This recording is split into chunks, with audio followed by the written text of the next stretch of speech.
In this video, I will show you how to fix the 503 service unavailable error.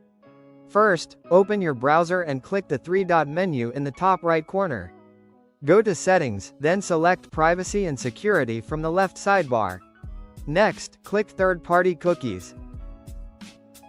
Then scroll down and select See All Site Data and Permissions. Find the website that's showing the 503 error. If you can't find it, use the search bar to search for the website. Once you find it, click the trash icon next to it and confirm to delete its cookies and site data. After that, go back to the settings page and select extensions. Disable all of your browser extensions by toggling them off. Some extensions can interfere with websites and cause loading issues.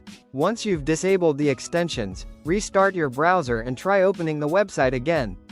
If the problem still isn't fixed, try refreshing the page after a few minutes or check whether the website server is temporarily down. And that's how you can fix the 503 service unavailable error.